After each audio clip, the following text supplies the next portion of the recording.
So that is really the danger point. That is where you have the risk of you being able to take these objects that are 100% man-made and, for example, this boomerang flying object seen through around the Hudson Valley, I believe this one, and the Hudson Valley events and the reported up and down, I think it was 88, something like that. And people got right up underneath it. Look what's underneath.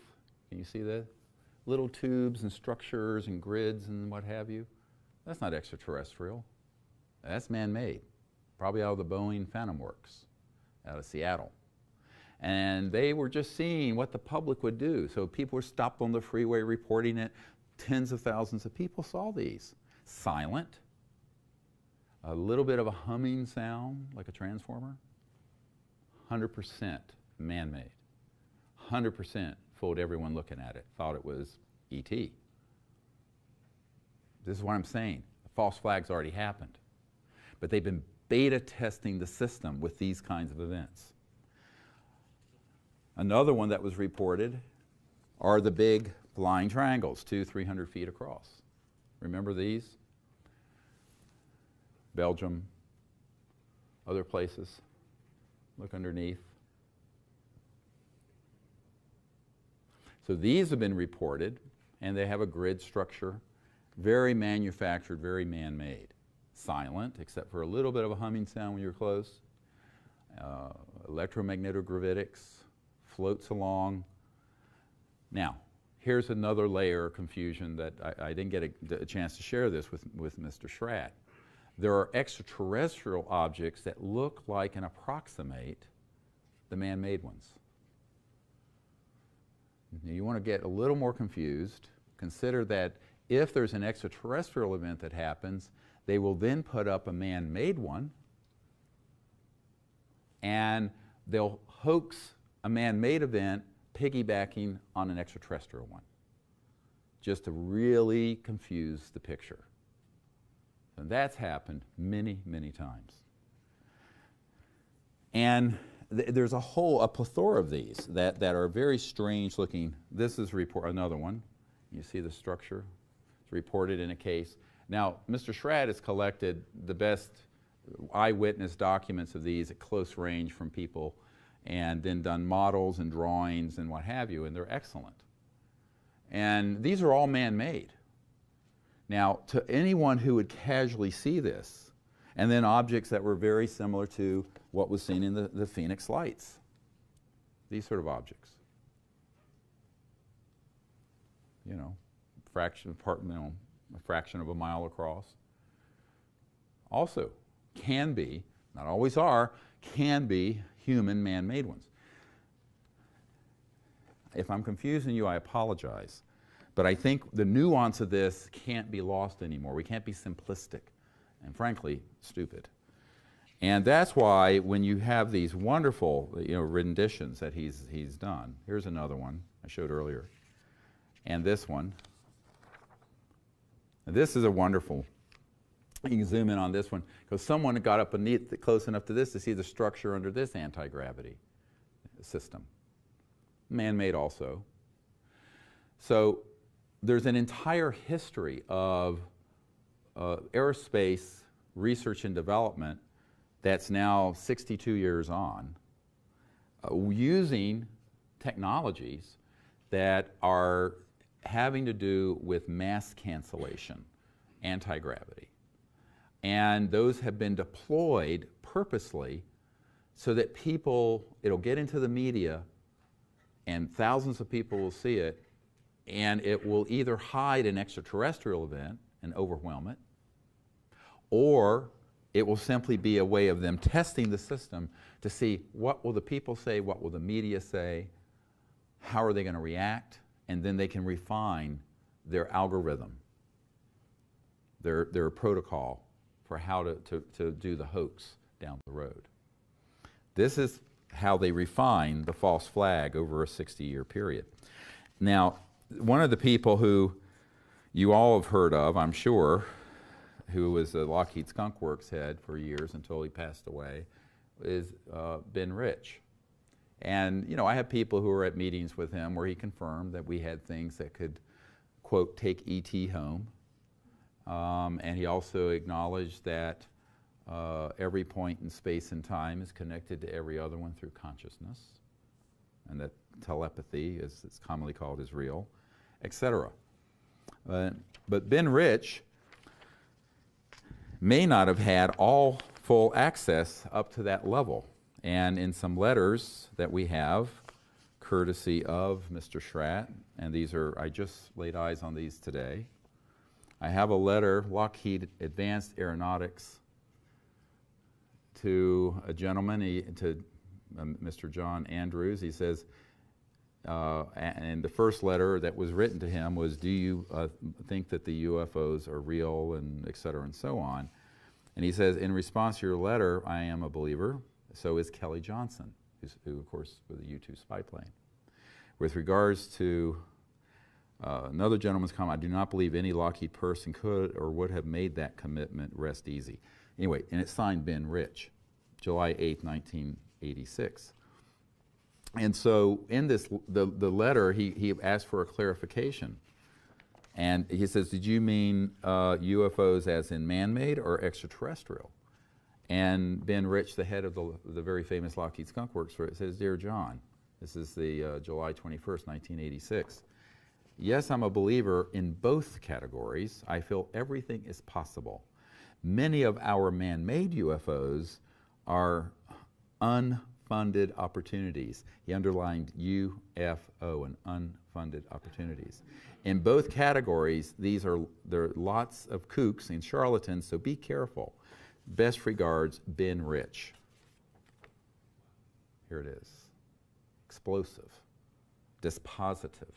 Now, he, again, would not have had a complete all-access pass into every compartment, extraterrestrial and man-made, because the intelligence officer that we have recently interviewed confirmed that the area at Nellis Air Force Base that dealt with man-made advanced UFO-type anti-gravity was completely separate from and hermetically sealed from the extraterrestrial facility underground that was run by people, not ETs, but that had the ET craft they were studying. We've also had it confirmed that the very famous Cash Landrum case, how many people have heard of this? In the early 80s, and there was a craft outside Houston that had a core breach and was spewing radioactive material and injured and killed a couple of women.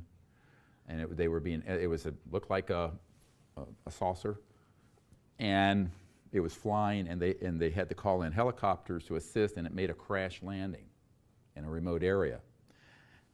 This Air Force Office of Special Investigations official, on camera, admits that he was the principal investigator that, for the Air Force, put out the cover story that it was a UFO. And he said it was one of ours, but the skin of the craft, the shell, was extraterrestrial. The power plant, which they had not been able to fully figure out, had a hybrid system that had a nuclear power component that had a filtering problem and a core breach and began to spew radioactivity on people.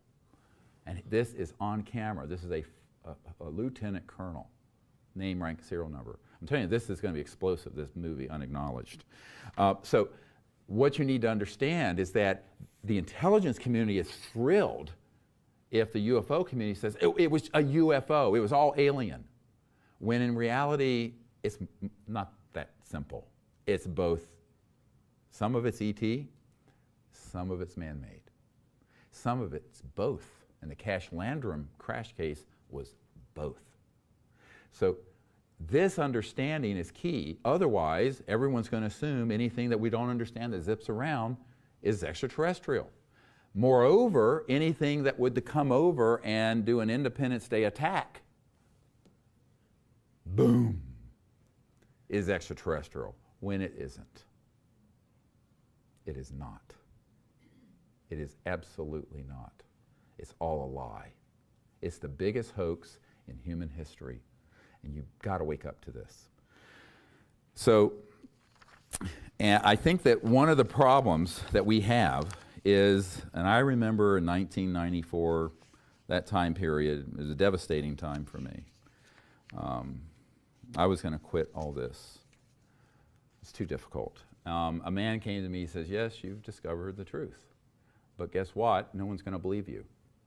He says the truth is so much more bizarre than the lie that it hides itself.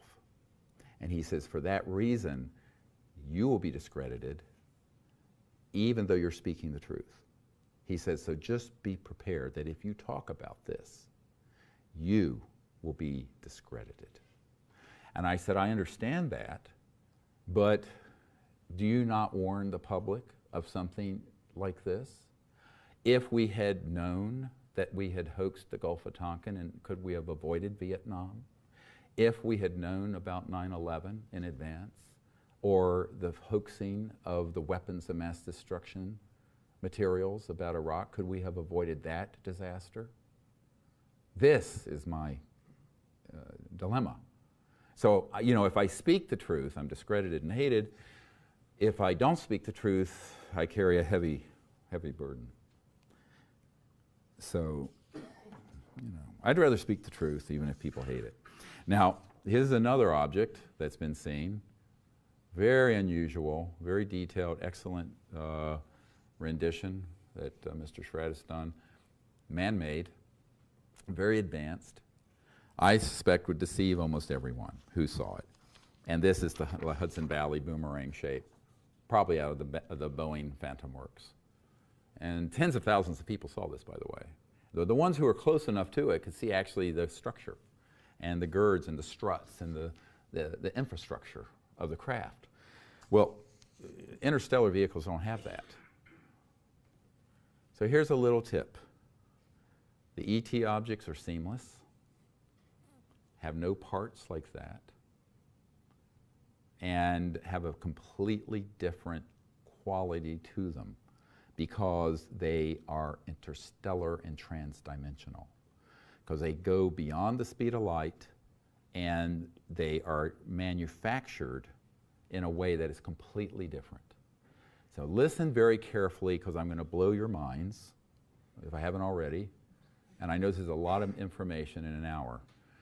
But listen carefully.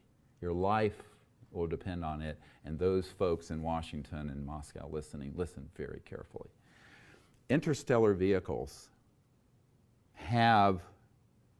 do not manufacture the way we do. So like if you're going to make one of these, you're going to dig up the materials, put it through a mold, rivet it together, have plates and struts and parts, right? But it's got a power plant on it that's electromagnetogravitic, mass cancellation, it floats, it's silent, looks and sounds like a UFO, and it could be a saucer, it could be any shape. They can make them in any shape. An interstellar vehicle is not manufactured that way.